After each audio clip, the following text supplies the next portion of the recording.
Tell me about shooting that very last scene in the mine where you have to sort of like suddenly turn into this guy who's got this crazy amount of memories rushing back, and you're kind of snapping, and you've got this look on your face. It's sort of this weird mix of horror and insanity and satisfaction. So, you know, what was the direction? What were you thinking of? Tell us about shooting that scene. I had no fucking clue what I was doing.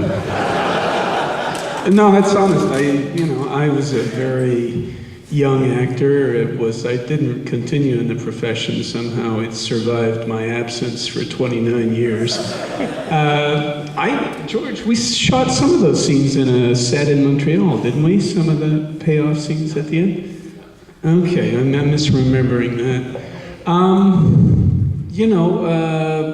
I think I just tried to, frankly, well, you've heard kind of the conditions in which we were all working. Yeah, a lot of times you just had to wing it, and hope that you were in the ballpark or getting it right. To be frank with you, there's a few kind of groaner moments for me in the film where you just want to kind of sink underneath the chair and stay there. Only a few, no more than a few.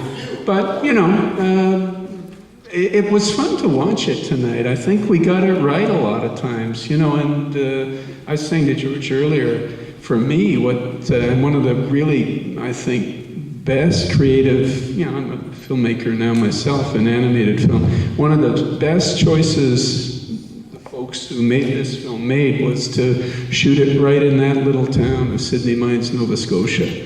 It's an amazing palette that ends up on the screen. You couldn't create that if you had a $10 million budget to build sets and stuff. So there we go. That town, which Penny Hadfield was the production designer, she made that town into Valentine's Bluffs. We left it dressed for 7 weeks. People would drive into the town and come to the city hall and to the police department where it said Valentine Bluffs Police Department and say, "Hey, you know where Sydney Mines is? Where's Sydney Mines?" "You're in Sydney Mines." "Oh, this is Valentine's Bluffs. How do you get to Sydney Mines?" And that was the truth. And I want to ask Alf, as the only guy in here that had a death scene in the film, what's it like to shoot a death scene? Do you still have your own prosthetic head? Well, actually, the body that you fell down, believe it or not, it wasn't real. But I want to tell you how that happened. You heard it here first tonight. It wasn't real, it was all fake and everything.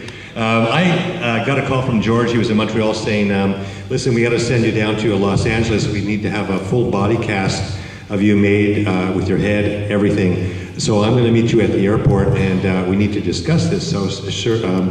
So I met George at the airport, I had my ticket in hand ready to go, and we're sitting in a restaurant that was filled with customers, and he says, okay, I need to see some kind of poses that you can have for Howard when he's hanging. So can you just stand up and do this for me? And I'm, sure. So I get out of my chair in this restaurant, and I'm trying to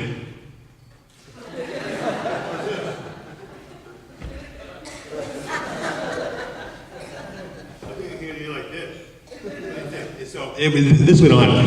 Finally, we agreed on a pose, and he said, well, make sure you cover this point and this point. So I flew down to LA, and I was put up in a hotel, and the next morning I went to the Berman Studios, and I met these two gentlemen, Tom and Ken, and they had come in, and I had to wear this little bikini bathing suit and assume the pose of someone who was hanging, and for the just hanging there. And for the next hour and a half to 2 hours, they put on a plaster cast on my whole body. And you can imagine after a while it gets very painful, and at one point one of the guys was behind me and he was pushing on my back like this, and I was going down. And Tom ran out and grabbed and pushed me up. So that was flying to LA, flying back, staying in a hotel, 2 hours in there, and when they went to take the cast off, before they put it on, they put Vaseline all over your body, but they didn't put enough on.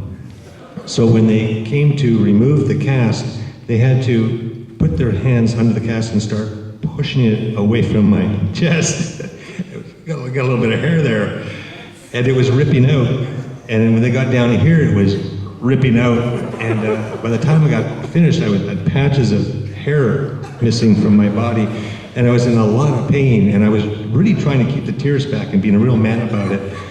And when they got it off, they said, "Are you okay?" And I said, "I'll be perfectly fine after I have that, like a really nice hot shower." And they said, "We don't have a shower here." And thanks, George. And when you saw that hanging scene, it was for about how long? Maybe 4 seconds? That's the stuff that you don't see until you hear about it like this. And I just want to add one more thing. The shower scene at the beginning of the film, every one of us was bare naked because George didn't want to see any bathing suit lines. And the water was freezing. There was no hot water. And if you notice Howard having a shower, I only put my arm in there and said, "Oh yeah, I got a present for her. I got a present for Greta she'll never forget." So all my acting was actually real acting. It wasn't in the water. Pretty cool. There was hot water for the first 2 takes, but you know, young actors, they forget their lines, so they got the cold shower at the end. Yeah. Oh yeah. But no, you know, I mean, look, the unfortunate part was that what you saw with him hanging there and his head separating, what you saw there was like 4 seconds.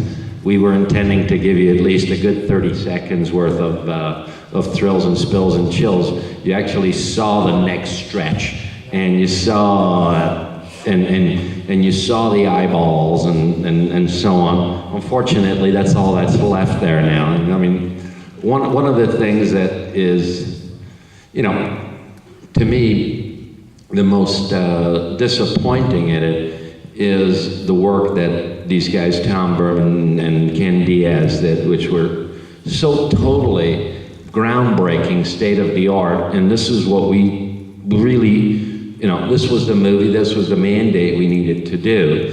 And, you know, all of a sudden, to just have it all chopped to hell and gone, and even seeing it now, actually, with the little snippets that are back, you go, oh my God, I would love to have shown it, but unfortunately, the old technology does not allow us to have copies.